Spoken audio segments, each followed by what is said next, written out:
¿Qué sucede en el país? Tendencias del acontecer nacional en Análisis Situacional.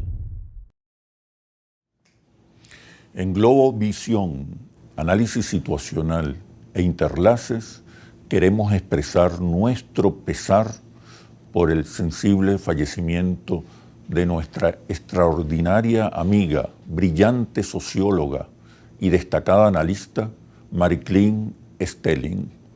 Hacemos llegar nuestras más sentidas palabras de condolencias a sus familiares y allegados.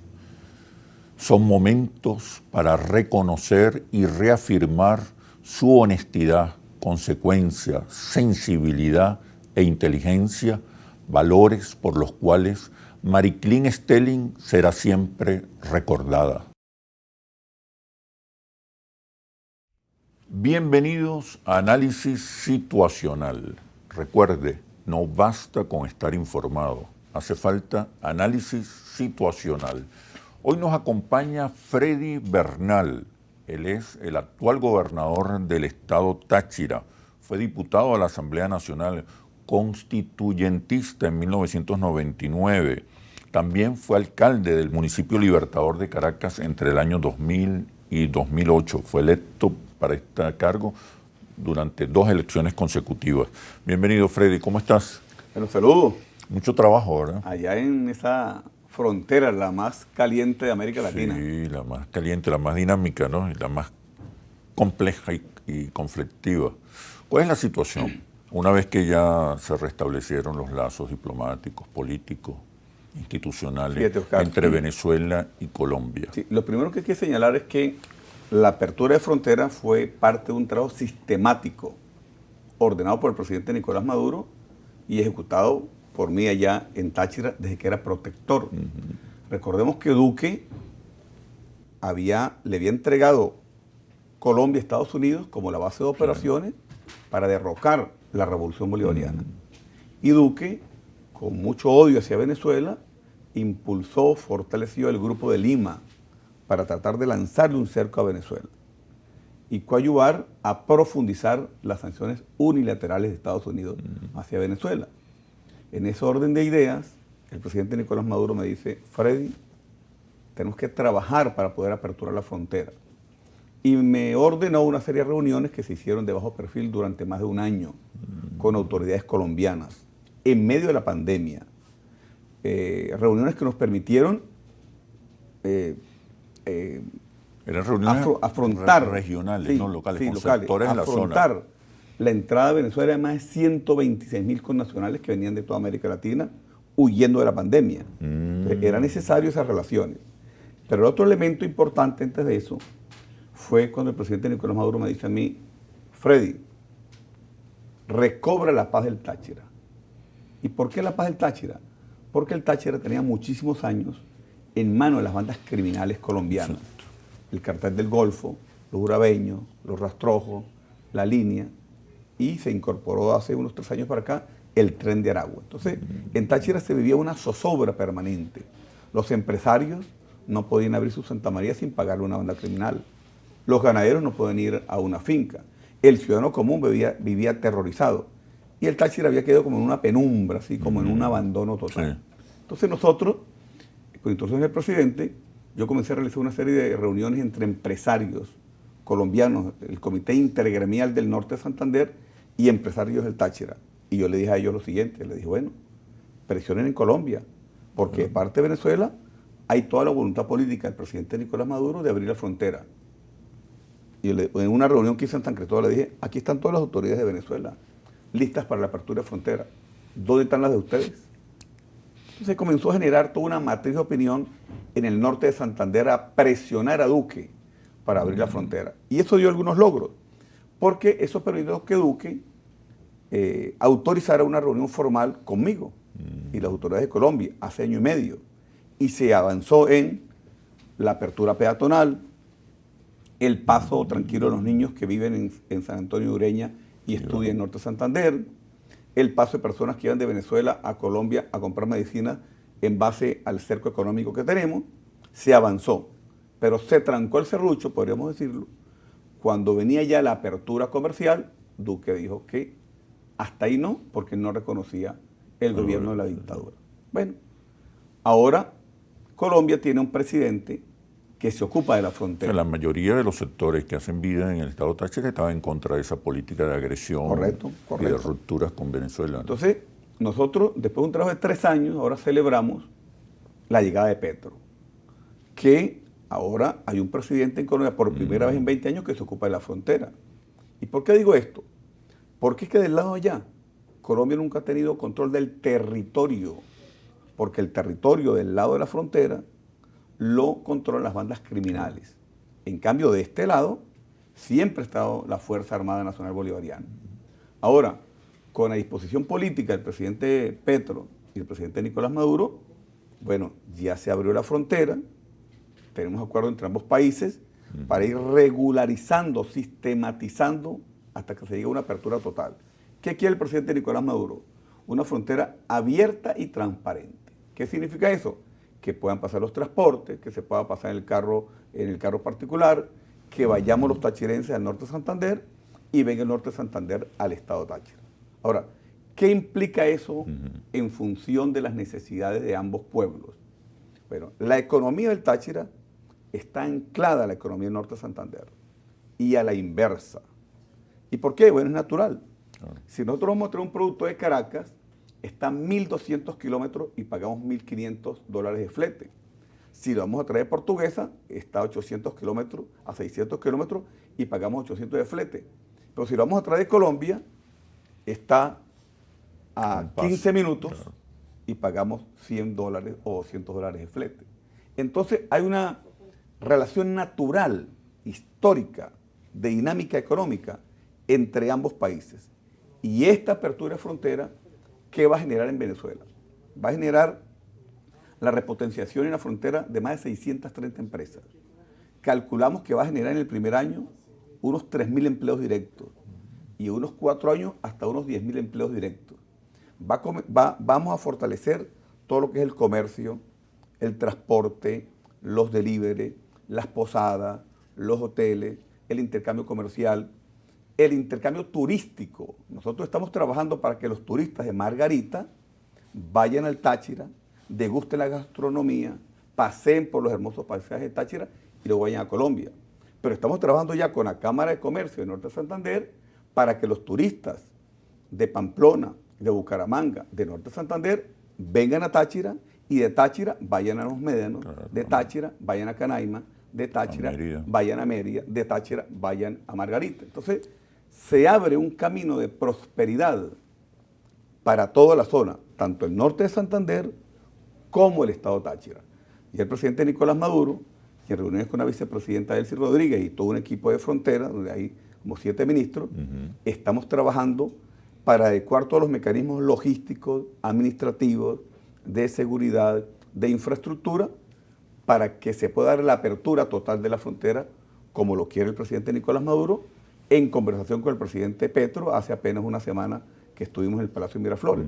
Entonces, nosotros le dijimos al Táchira, en la campaña electoral le dijimos, si votan por mí para gobernador, yo me asumo como el gobernador de la integración y el gobernador de la prosperidad. Y bueno, en eso estamos en Táchira. El Táchira ha ido cambiando poco a poco para bien, y lo más importante es que logramos la paz, logramos la inclusión de todos los sectores y estamos trabajando en armonía, que es lo más importante, y es lo que pide la gente. Mira, ¿qué se está haciendo para enfrentar a las bandas delictivas, los grupos guerrilleros, para eliminar las trochas, los caminos irregulares? Y también quiero que me diga cuáles son los montos de inversión que se estiman va a producir el restablecimiento de relaciones, la apertura de la frontera, inversión y empleo. Pero por favor, cuando regresemos a los comerciales. Ya venimos. ¿Qué sucede en el país? Tendencias del acontecer nacional en análisis situacional. ¿Qué sucede en el país? Tendencias del acontecer nacional en análisis situacional. Nos acompaña Freddy Bernal, gobernador del estado Táchira. Fue diputado a la Asamblea Nacional, fue también constituyente en 1999. También se desempeñó como alcalde del municipio Libertador de Caracas entre el año 2000 y 2008. Freddy, te preguntaba acerca del impacto de la apertura de la frontera y del restablecimiento de relaciones diplomáticas, políticas, económicas. En el año 2008, inversión, empleo, ¿qué se está haciendo contra las trochas y contra las bandas criminales? Perfecto. En el 2008, el intercambio comercial entre Colombia y Venezuela era aproximadamente de unos 8.000 millones de dólares. Debido a la locura de Iván Duque, ¿verdad?, y a las medidas unilaterales aplicadas a Venezuela, eso cayó apenas 300 millones el año pasado. O sea, una caída descomunal. Desapareció. Pero solo con lo que va de apertura de frontera, que es apenas mes y medio, ya se ha intercambiado unos 600 millones de dólares. Solo en mes y medio. ¿Qué significa? Claro, esto es un proceso que duró 7 años paralizado y los procesos económicos no se reactivan por decreto, no son así, no son de un día para otro. Pero nosotros calculamos, ¿verdad?, que para el año que viene pudiera comenzar a moderarse un intercambio hasta de unos 1.500 millones de dólares entre ambos países y seguir avanzando progresivamente. El cálculo nuestro es, nosotros en la frontera tenemos 630 empresas aproximadamente en la zona de frontera, de las cuales solo el 10% estaban con la potencia total y el resto habían apenas sobrevivido a la crisis terrible que nos impusieron desde el norte. Nosotros calculamos que este intercambio de mercancías y productos va a permitir ir recomponiendo todo el aparato industrial del Táchira, que es muy fuerte en marroquinería, en textiles, en madera, en metalúrgica. Tenemos mucho potencial. Y ya hemos comenzado un intercambio directo entre los empresarios del Táchira y la CBG para venderles en forma directa, sin intermediarios, los insumos que permitan recomponer esto. Y ya estamos haciendo negocios con Colombia para intercambio de productos y mercancías. Nosotros calculamos, ¿verdad?, unos 3.000 empleos directos en el primer año en esa zona, pero con proyección hasta 5.000, hasta 10.000 empleos en los próximos 3 años. Claro, eso hay que ir evaluando la dinámica y hay que ir ajustando mecanismos. ¿Cuál es el clima? El clima es... El estado de ánimo, el estado de la opinión pública. Se recobró la esperanza. Y de los empresarios. Así lo llamo. Se ha recobrado la esperanza, que es lo más importante. Exacto. La gente está viendo inversión, está viendo crecimiento, está viendo paz. Rápidamente. Con mucha rapidez. El problema de las llamadas trochas, es importante decírselo al país. Trocha no es un lugar donde tú tengas una Santa María para abrir o una cadena. Trocha son 164 kilómetros. Usted se para en un lugar hasta donde alcanza la vista a un lado y al otro. Entonces, en una frontera tan permeable, tú pasas por un paso irregular o por donde tú quieras. Y tú me dirás, bueno, ¿y cómo es eso? Bueno, sí, existe la Fuerza Armada Nacional Bolivariana, pero es imposible parar una dinámica que tiene 100 años. O sea, la gente del norte de Santander se asume venezolano y la gente de la frontera se asume colombiano. Es normal que tú quieras comprar un pollo, puedes pasar por el puente, pero si tú tienes más cerquita una trocha, entonces tú pasas por la trocha, compras el pollo de allá y te vienes para acá. O vas y pasas de un pueblito a otro a comprar una medicina. O simplemente vas a hacer una diligencia y para ti es normal. Nosotros desde Caracas lo vemos extraño, pero en Táchira, en Táchira y Norte de Santander, es la vida cotidiana. Yo lo llamo yo la economía de subsistencia. La economía de subsistencia es que las bodeguitas, los puestos del mercado y muchísima gente vive de productos que trae Colombia normalmente, pequeños, traen un bulto, traen 2 bultos. Eso no afecta entonces la vida económica. No afecta la vida económica. Y con eso cada quien se mantiene una semana normal. Ahora, el intercambio de productos ya de importación y exportación, sí ya se regularizó, comenzó los procesos para que sea por la aduana, como debe ser. Eso va a hacer, por supuesto, que se generen impuestos y que haya mejor para invertir en servicios. Otra cosa que estamos haciendo en Táchira es que yo hablé con el presidente Nicolás Maduro y el Táchira tiene un inmenso potencial minero en carbón, fosforita, feldespato, yeso y asfalto frío. Y yo le dije al presidente, autoríceme una alianza triple Corporación Venezolana Minera, Gobernación del Táchira y empresario privado. El presidente me dijo, dale. Bueno, estamos trabajando ya en una serie de reuniones de trabajo, mesas de trabajo con empresarios privados venezolanos que están dispuestos a invertir en las diversas minas del Táchira. Eso significa inversión, significa empleo, movimiento económico, fortalecimiento de las ventas de comida, de hoteles, de deliveries, de transporte. Entonces, se comienza a abrir una serie de perspectivas de inversión y crecimiento, donde yo, por supuesto, soy un hombre afecto a la revolución, eso no es un secreto para nadie. Pero en Táchira, yo le dije a los tachirenses y se los reafirmo. Sí, yo soy socialista, pero socialista al estilo chino, socialista con crecimiento, socialista con inclusión y socialista con la inclusión social. Entonces, en Táchira, el ganadero, el industrial, el empresario, está viendo en nosotros una oportunidad de recomponerse después de la locura guaidocista, después de 7 años de guerra económica inclemente, después de 2 años de pandemia. Comenzamos a ver nuevas industrias que se establecen en Táchira, nuevos restaurantes. El Táchira comienza a cambiar para bien. Y como yo lo digo, incluso en turismo, el Táchira va a comenzar a ser un destino turístico nacional e internacional, porque además tiene un potencial turístico, religioso, gastronómico que se pierde. Y ahí con quién estamos trabajando, el Estado y el empresario privado. En Táchira nosotros hemos entendido que el Estado ya no tiene el dinero suficiente, no tiene los ingresos para avanzar por sí solo. Claro. Pero el empresario privado también entendió que si nosotros no avanzamos, te voy a dar 3 ejemplos sencillos. Había una empresa de café que estaba abandonada en Bramón hace muchos años. Yo le pedí al presidente de autorización, nos asociamos la gobernación, la Corporación Venezolana del Café y el privado, y hemos lanzado una empresa ahora de gran potencial en el Táchira, que tiene uno de los mayores sembradíos ahorita de café y que va a comenzar incluso a exportar. ¿Con capital mixto? Con capital mixto.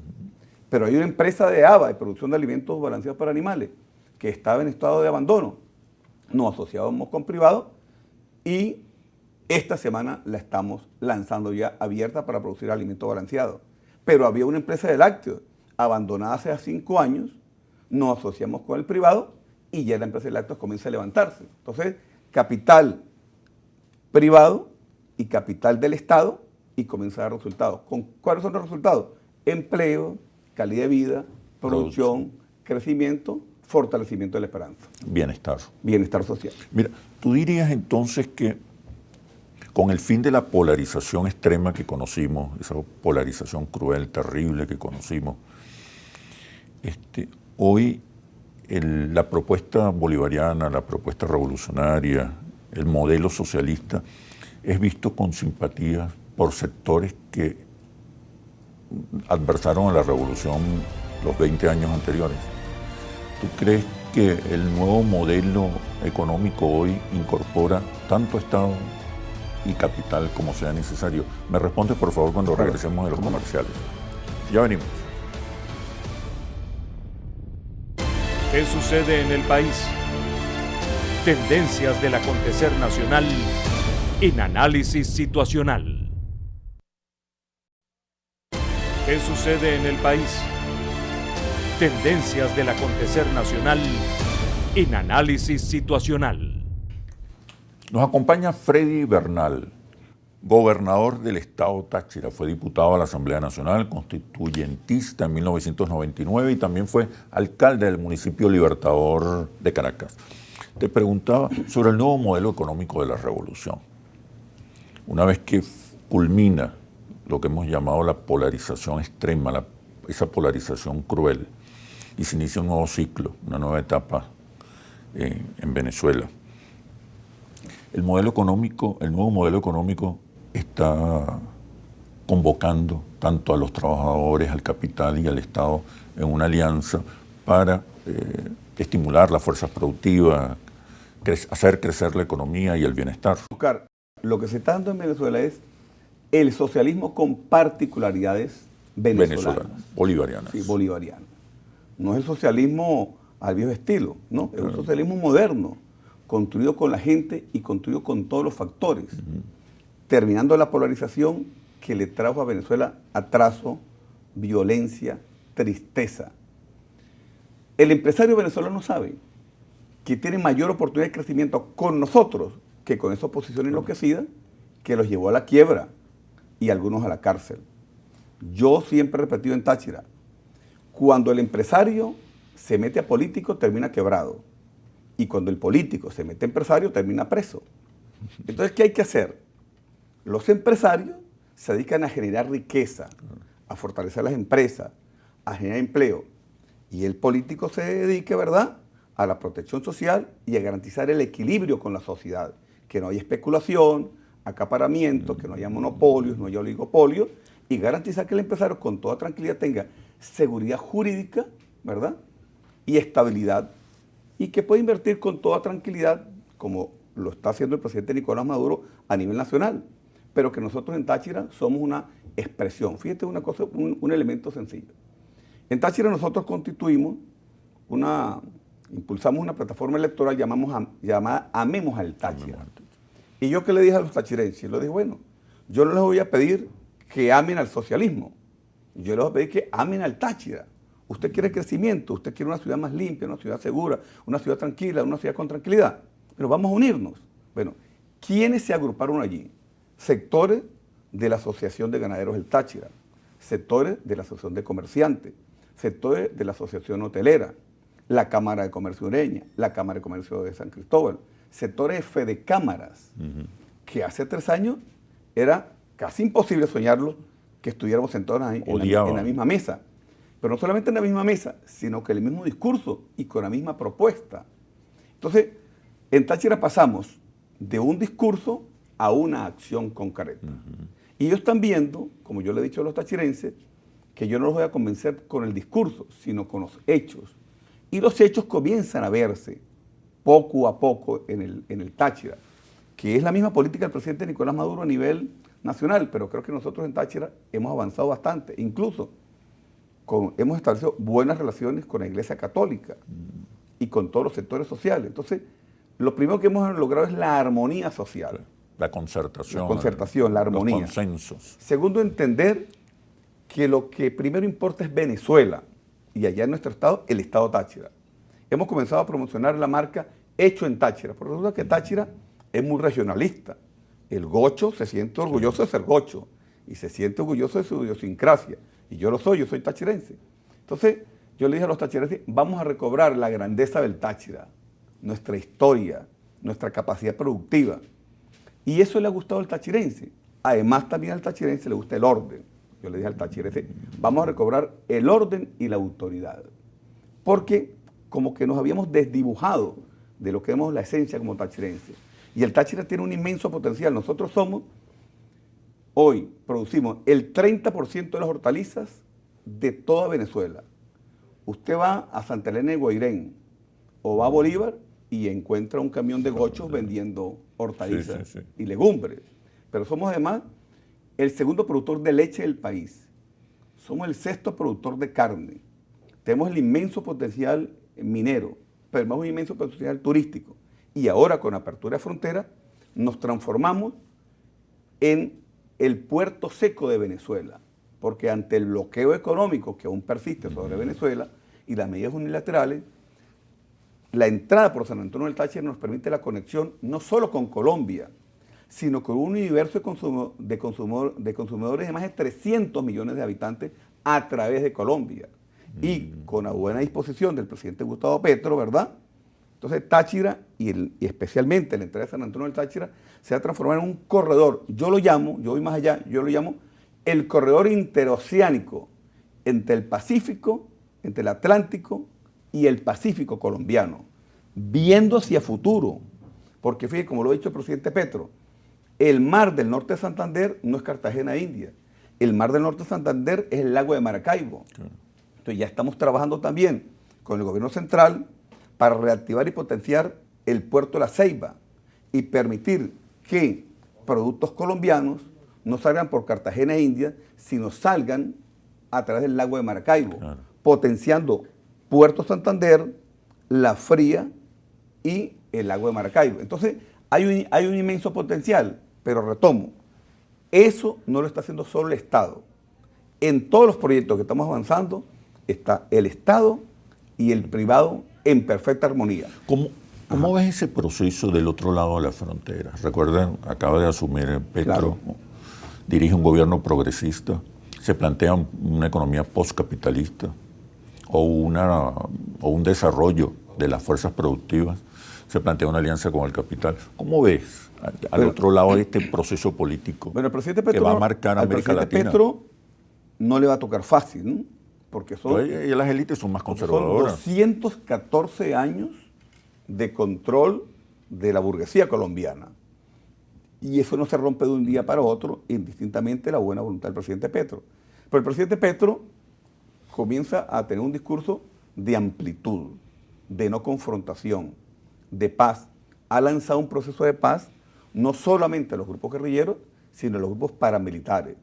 Ha lanzado la suspensión de una serie de medidas judiciales contra jefes guerrilleros y contra jefes paramilitares en función de sentarlos en una mesa de negociación.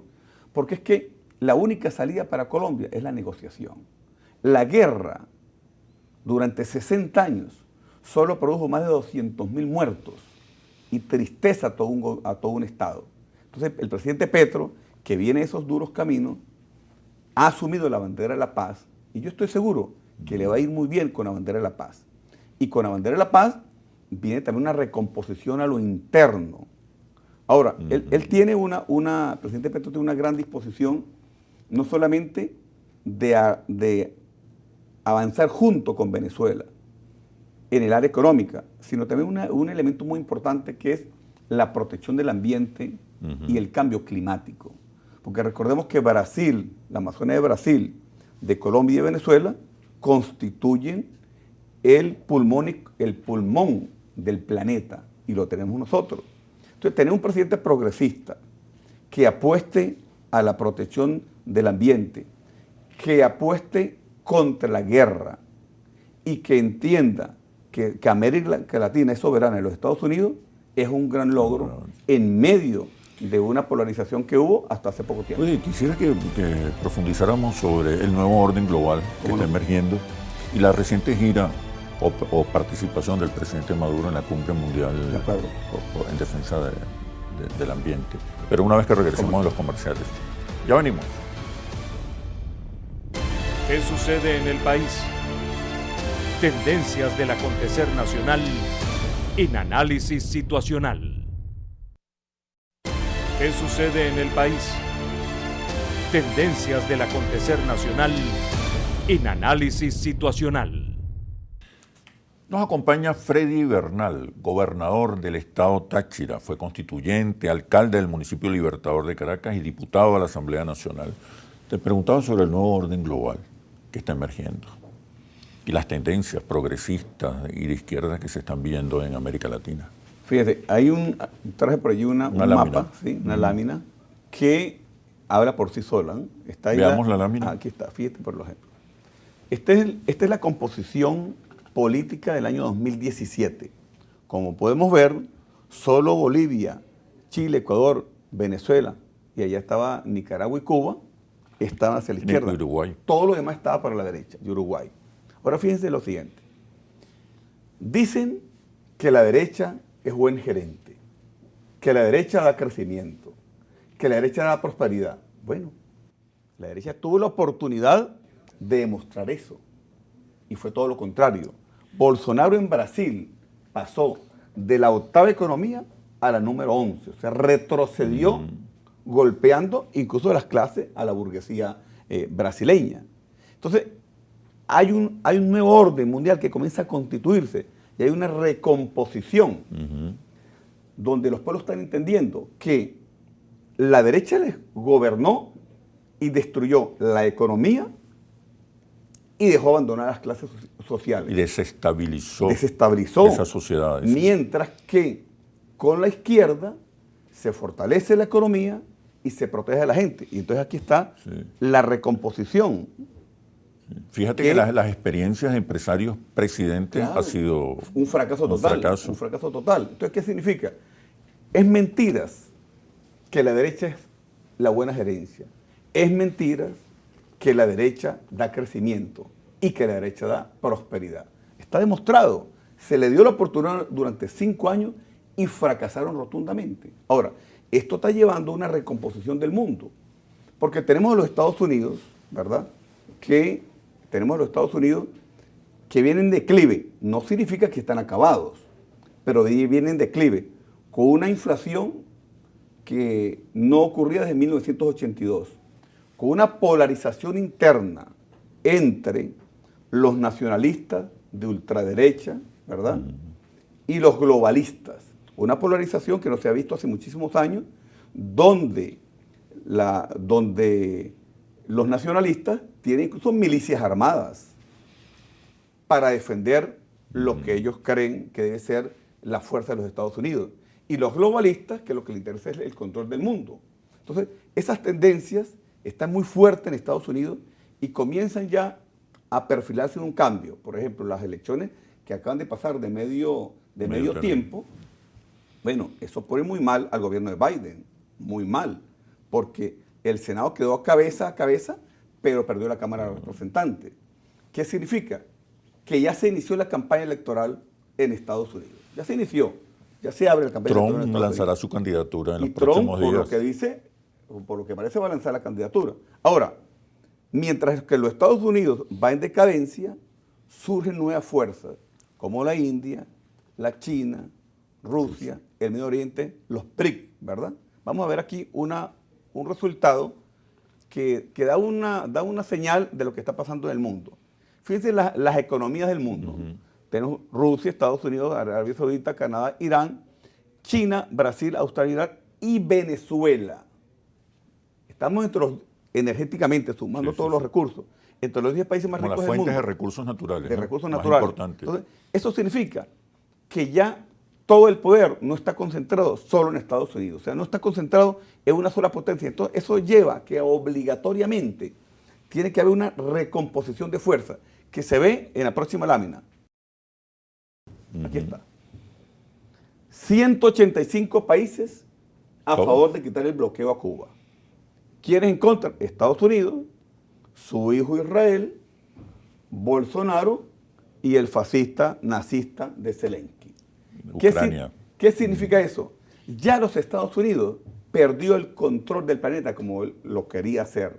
Ya no, claro, por supuesto, tiene la mayor fuerza militar, pero no significa que tenga la hegemonía.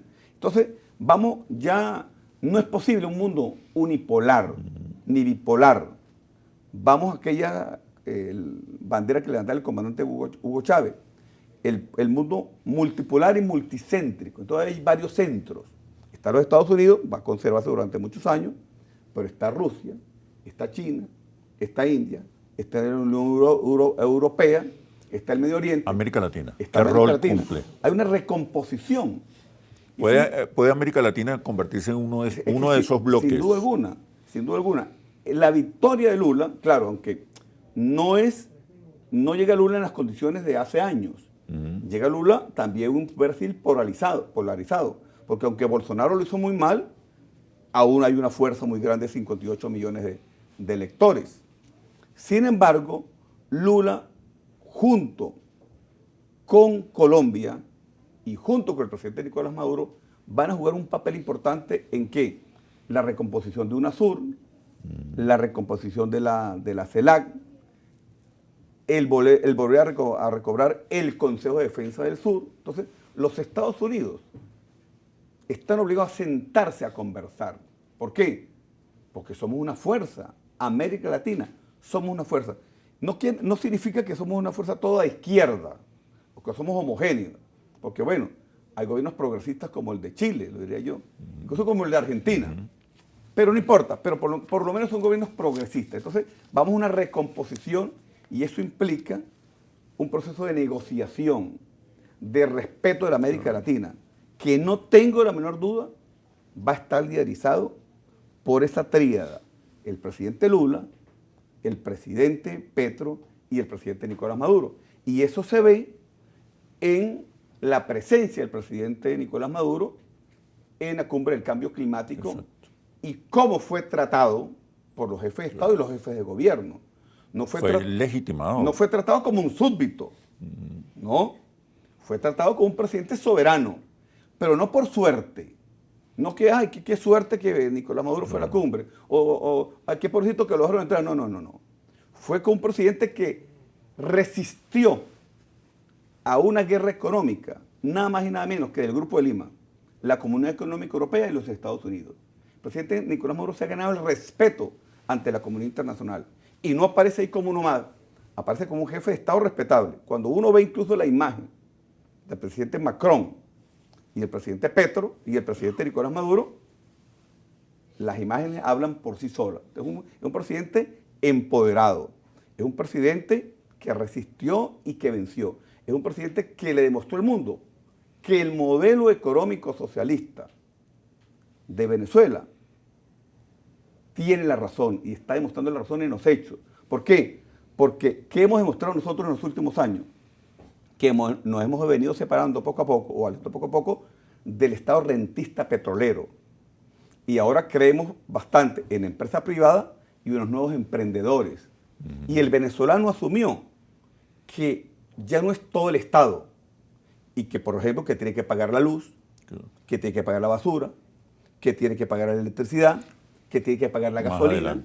Sí. Y va a llegar el momento en que todos vamos a tener que pagar todos los servicios a las tarifas que debe pagarse. ¿Y por qué se van a poder pagar? Porque va a haber empleo, va a haber buena calidad de vida, van a subir los sueldos.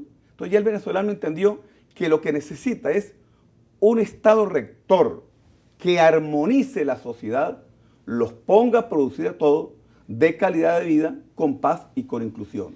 Y eso es lo que demostró el presidente Nicolás Maduro al hacerse presente en esa cumbre.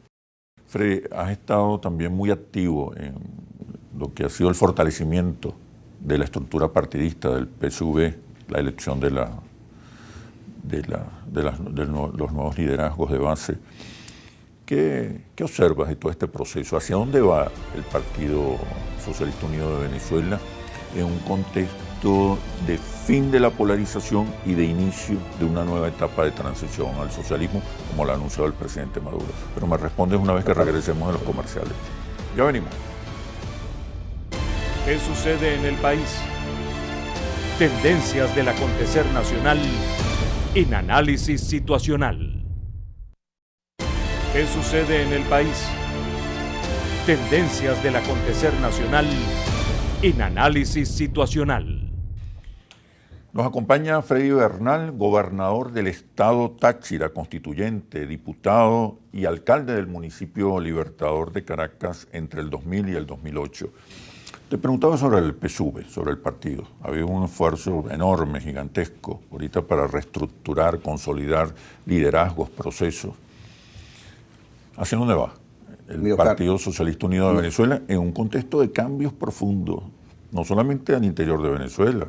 Nosotros somos hoy el partido político mejor estructurado de toda América Latina, incluso superior al PT de Brasil, porque nosotros tenemos 7,5 millones de militantes, pero hemos ido ahorita a unas elecciones internas, de base, amplias, profundas, participativas, sin ninguna limitación, totalmente abierta.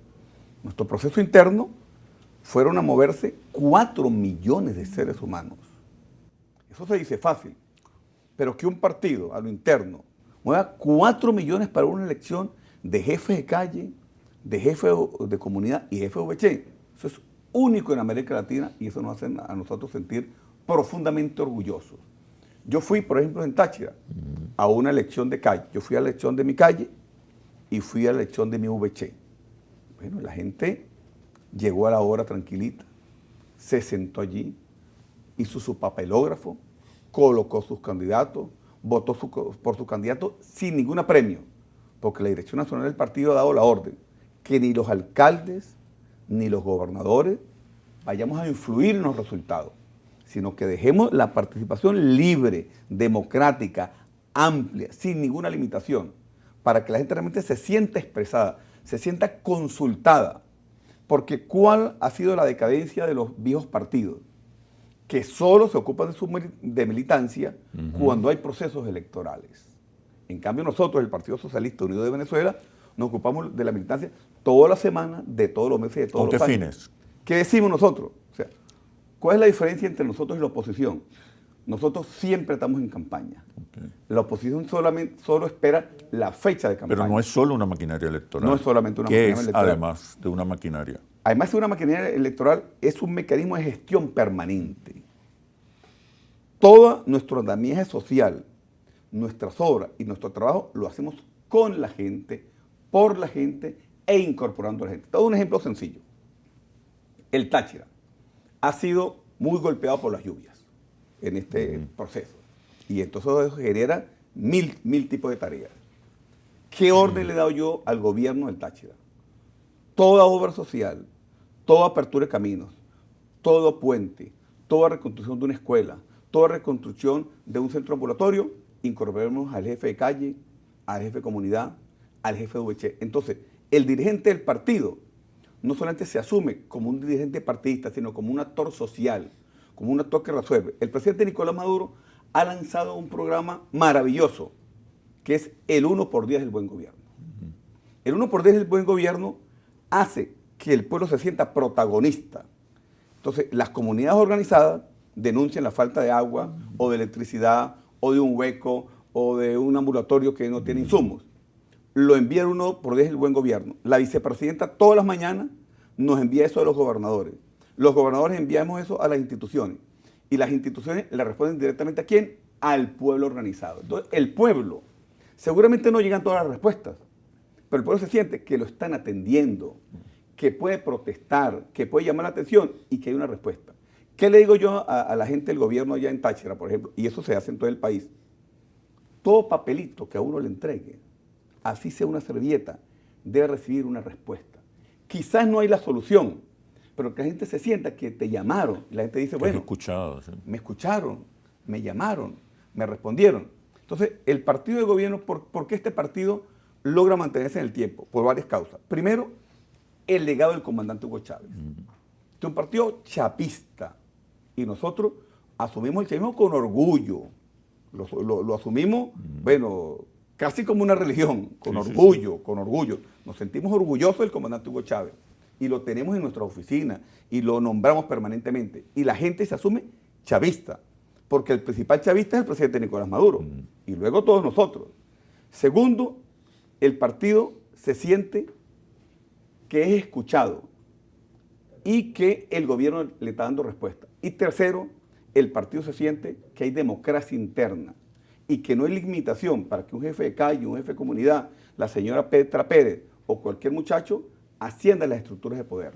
Somos el único partido de este país donde le da preeminencia a la juventud del partido, donde buscamos un equilibrio entre los que ya tenemos años en política y los jóvenes. ¿Eso es qué? Eso es garantía de un partido que va a durar los próximos 20, 30, 40, 50 años hacia el futuro. En cambio, usted ve los partidos de la derecha, todavía hay el secretario general de Acción Democrática, Ramos Alú, hace 25 años, por ejemplo, sin ninguna elección. 13% suman todos los partidos pero es que de oposición. nunca han participado, o sea, nunca le han dado protagonismo a su gente, mientras que en el PSV la gente se siente que tiene protagonismo y que forma parte de un partido de Ahora, gobierno. para construir una mayoría social y electoral y una nueva hegemonía, no basta con atender a las bases Correcto. más fieles, más leales, combativas, militantes del chavismo. Hay que moverse, lo que podríamos llamar al centro político. Por eso nosotros ahora... ¿Cuál es el nuevo, cuáles observas tú que debería ser el nuevo discurso frente a las nuevas expectativas? Fíjate que nosotros en las elecciones del base del partido permitimos que asistieran los militantes, los simpatizantes y los amigos.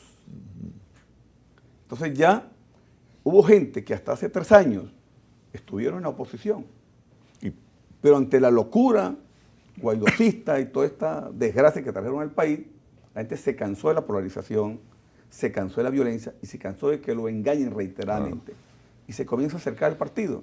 Entonces nosotros le hemos dicho al partido lo siguiente: está bien, la base gruesa del partido son los militantes probados del PSV, pero todo el que quiera venir para fortalecer la democracia, para mantener la estabilidad del país, que no esté a favor de invasiones, de ocupaciones norteamericanas y de locura, bienvenido sea.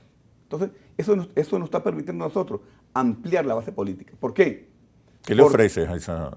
¿Qué le estamos diciendo? La oportunidad de participar, la oportunidad que no le dan ni ningún otro partido, la oportunidad de ser escuchado. Y que nosotros estamos conscientes que somos la principal fuerza política del país.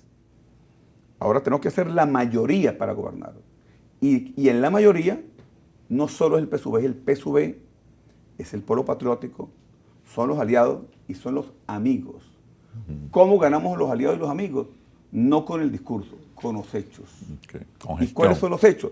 Con gestión. Entonces, el problema del agua, de la electricidad, de la seguridad, de la tranquilidad, de la salud, de la educación, porque yo estoy convencido que el país, después de la polarización de locura que tuvo, ¿qué quiere? Quiere calidad de vida. Y nosotros, con el presidente Nicolás Maduro, estamos dispuestos a darle al pueblo paz, tranquilidad, prosperidad y calidad de vida. Bueno, Freddy, gobernador del Táchira, muchísimas gracias por este análisis situacional. Creo que tocamos temas de mucha relevancia. Muchísimas gracias por tu aporte, Oscar, y por contribuir al indispensable debate, sobre todo ahora que se inicia un nuevo ciclo en Venezuela. Siempre muy necesario. Bueno, muchísimas gracias. Nos vemos en un próximo análisis situacional por Globovisión, periodismo libre, responsable y veraz. Hasta pronto.